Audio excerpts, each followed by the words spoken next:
take your seats. Thank you.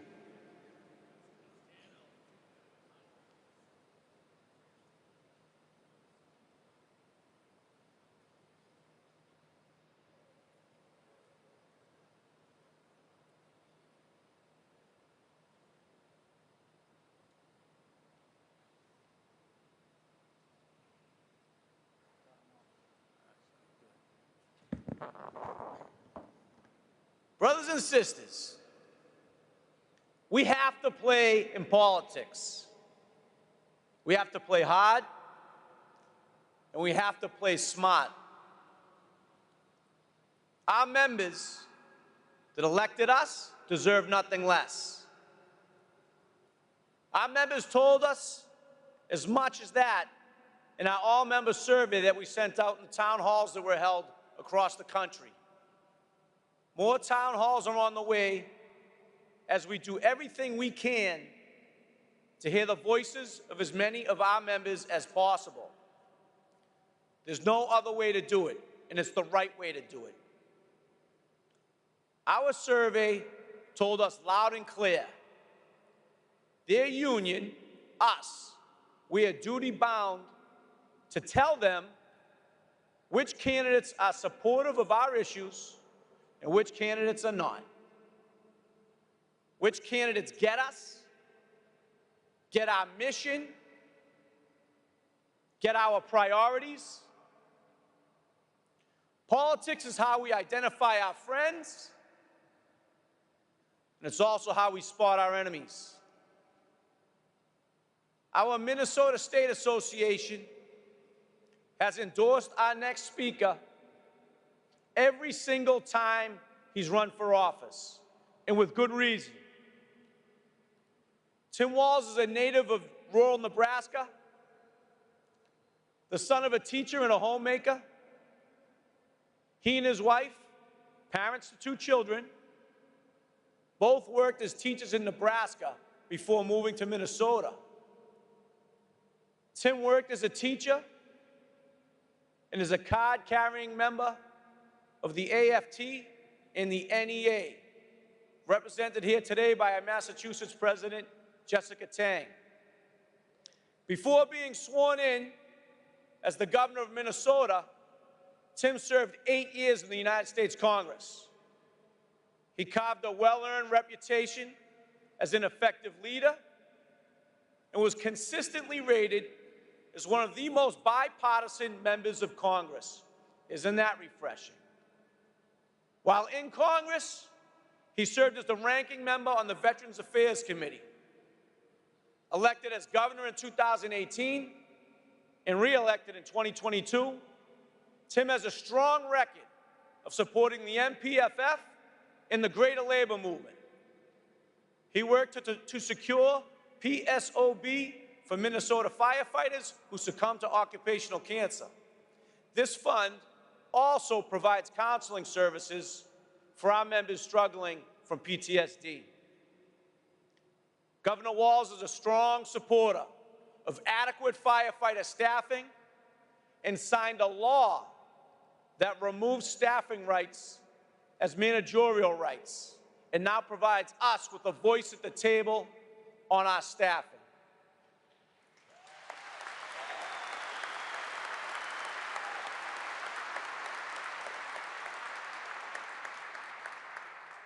Just as important, Governor Walz is in constant contact with 5th District Vice President Tom Thornburg, who was appointed to the Public Retirees Board and also works closely with President Vadnais and the MPFF Board.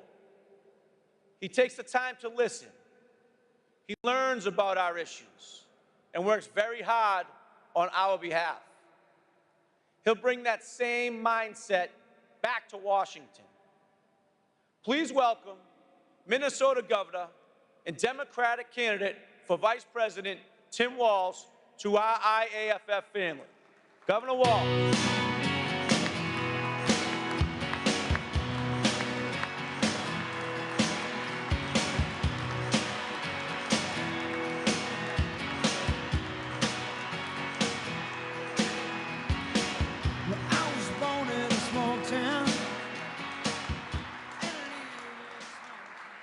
Well, good morning.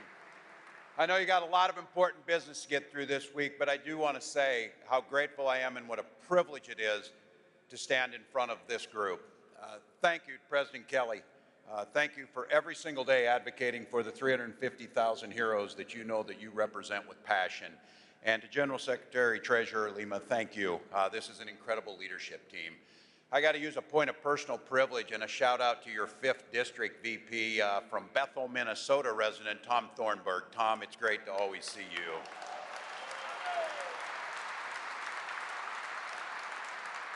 And every delegate in this room representing your 350,000 of your membership. Look, you got busy jobs, you got families. You travel here to do the important work of understanding. I'll often have people tell me, look, I'm really not that into politics. My response to that is too damn bad. Politics is into you. And if you're not here advocating for that, if you're not here advocating for the messages, it's hard to get it done. So as a card-carrying member of my state teachers union, I feel very proud of that. I saw the other day I got attacked by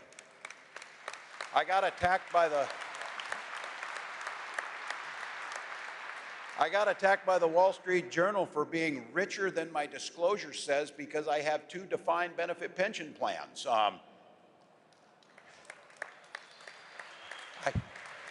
Seems like that's a little different than Google stock that was handed to you, but that's what we did. So maybe a few more of us should be dues-paying members. But I can promise you this, when Vice President Harris and I win this election, we'll have your back just like you've had ours this entire time.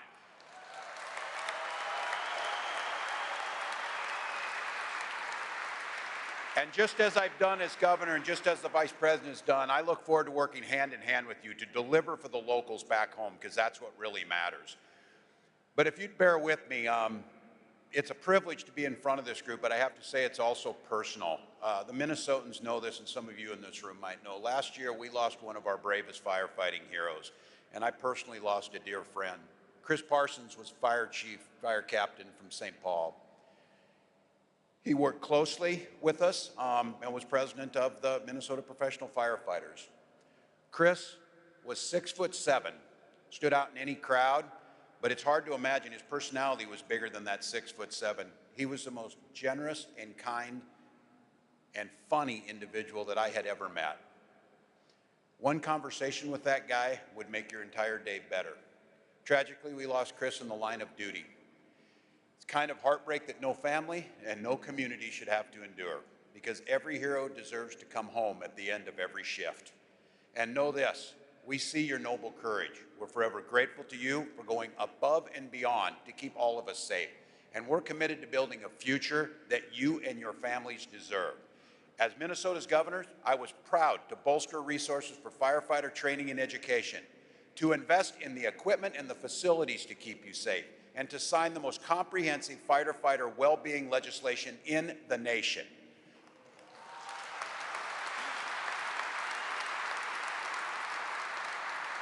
The resiliency to do this job is incredible. The physical toll it takes on your body, but the emotional toll and the time away from your family. We understand that, and putting the resources into it is absolutely critical. That's why I'm honored to be on a ticket with someone else who has long supported your essential work. As a native Californian, Vice President Harris knows explosive, dangerous, and unpredictable nature of wildfires in that state. She's been to the memorials, knows the depth of sacrifice that you and your families go through. In fact, it's a matter of family for her. The Vice President's brother-in-law, Andy Emhoff, spent his career as a firefighter in Santa Cruz, California, and retired as an IAFF member in good standing. And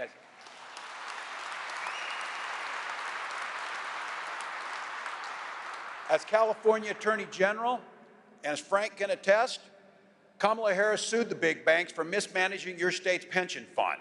And when she won, she returned hundreds of millions of dollars to firefighters and other public workers and to their families. As Vice President, she cast the deciding vote on the American Rescue Plan, which helped keep workers on the job.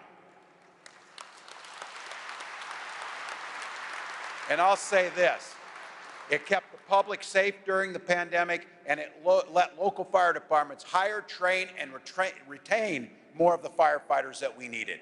And under her leadership, the administration gave much-needed raises to more than 11,000 federal firefighters.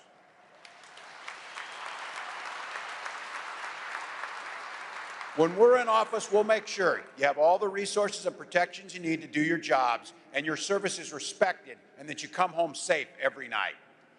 We know exactly who built this country. It's people like the folks in this room, firefighters, police officers, construction trades, teachers and nurses and veterans who contributed their contributions to our nations long after they got out of military service. It was you who built the middle class. And we know that when unions are strong, America's strong.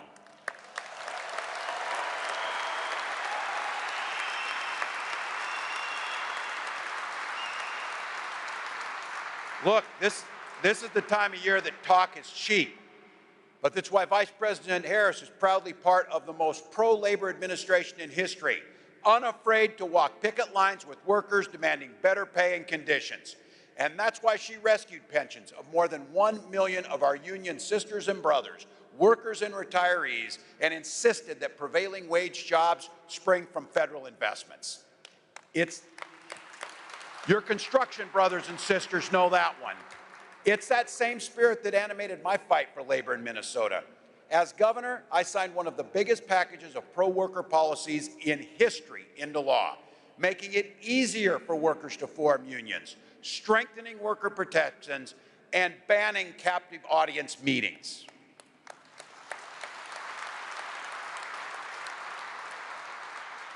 Today, Minnesota is one of the best states for workers in the nation. And guess what? It's one of the best states for business. You don't have to choose between protecting workers and protecting business. They go hand in hand.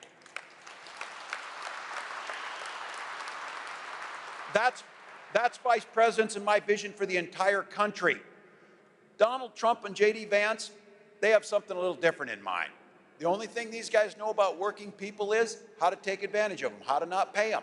Every single chance they've gotten, they've waged a war on workers and the ability to collectively bargain. When it comes to so-called right-to-work laws that deprive unions of funds they need, Donald Trump has said he supports right to work 100%. Everybody in this room knows right to work means right to work for less, right to work more dangerously, right to work for no pensions. It doesn't mean the ability to collectively bargain to fight with the dignity that work brings to each and every one of us.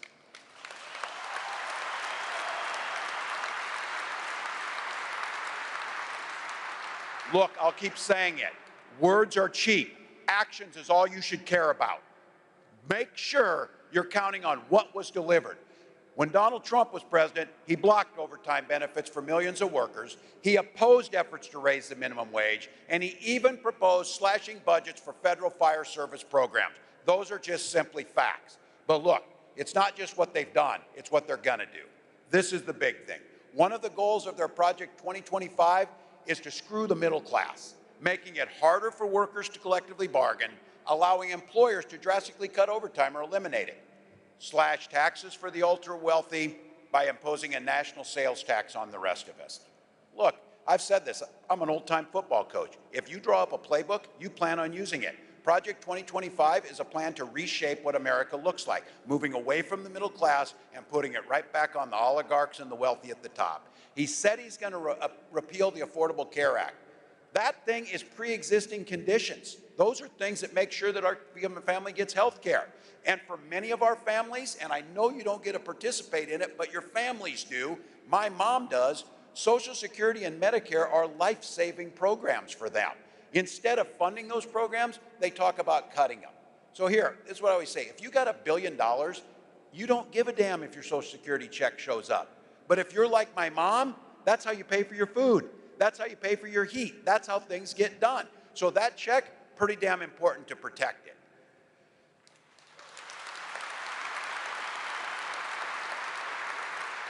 Again, use their own words. This is a guy who told his friends down at Mar-a-Lago, and this is a direct quote. Look, all of you you're rich as hell. We're going to give you a tax cut, while telling workers that wages are too high. That says it all. And again, if you're confused on where you're going to go, think about what impacts you, your life, and your family the most. So let me tell you exactly what Vice President Harris and I will do when we get elected. As president, then President Harris will sign the PRO Act, making it easier for unions to organize. We'll protect Safer Grant program. It's good to see you say this. If you have to spend any time thinking if you want to support the PRO Act, that pretty much tells you where you're at, because that's a pretty easy one. Same thing with the SAFER Grant program. We know it's essential to helping serve and protect communities, especially as we starting to see intensive heat waves. We'll keep fighting to protect your retirement benefits, lowering taxes for working families, and finally making corporations just pay their fair share. They're doing fine. They're doing fine. They can pay their fair share. And again, things like Social Security, things like the GI Bill, programs that make a difference, paid family and medical leave, affordable child care so you can go do your job. That just makes sure that families aren't just surviving and getting by, but they're thriving and getting ahead. I talked about that idea of defined benefit pension plans. They complained that I had 2 defined benefit pension plans. In 1980, 60% of people had defined benefit pension plans. The middle class was strong. Today, 4% have it, and they're trying to take those away from us. You change the middle class by investing in the middle class. We're proud of the plan that we put forward. Again, Donald Trump trying to hide from that Project 2025 plan. They're going to use it. They're going to use it. It's written out. They know what's there. And look, they're not going to wait a few years to do it. They're going to get an opportunity to do it. So we know what it is. Donald Trump doesn't want to tell you what's in there. You can look for yourself. You can see what they're trying to do. They go on TV. They deny it. They say that he's not being treated fairly. These are their words. They put it on paper. They're telling you what they're going to do. Kamala Harris, she's ready to hold him accountable on the debate stage. Tell me you're not looking forward to that. Look, I know you're busy. You're going to be watching Monday Night Football or something. But it's going to be good. It's going to be good because, again, as I said this is going to impact you. The things that are said on that debate stage are going to impact your retirement. They're going to impact your kids' education. They're going to impact infrastructure. These are things that matter to us. So look, some of you in here, and I'm going to say this because I know we're bipartisan, some of the gray hairs in here, I know what you're thinking, and I remember it too because it's my family. When Republicans used to talk about freedom, they meant it. They meant it. Not anymore. These guys over there, they want government to have the freedom to invade every corner of your life, from our union halls to our kids' schools, even our doctor's office. Vice President and I, we got a little bit different vision of this. We believe that you, not politicians, should be made free to make your own health care choices. We believe that workers deserve to collectively bargain for fair wages, safe working conditions, good health care, and secure retirement. No interference from government.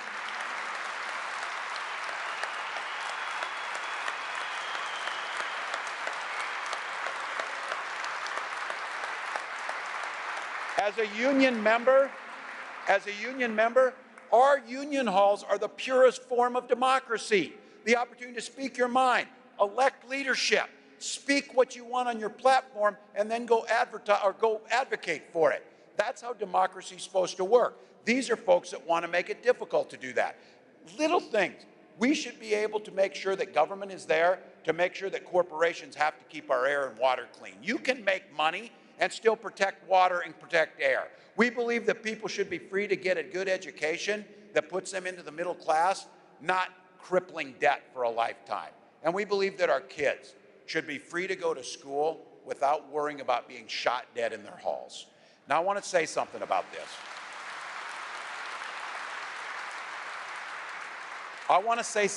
this. I know guns. I'm a 24-year veteran. I'm a hunter. I was one of the best shots in Congress, and I got the trophies to prove it. I could outshoot them every year. But I'm not going to stand by and let someone say that this is about the Second Amendment when our first responsibility is protection of our kids. It is not a false choice. We can have and protect the Second Amendment and keep guns out of our schools that are killing our kids and do things right.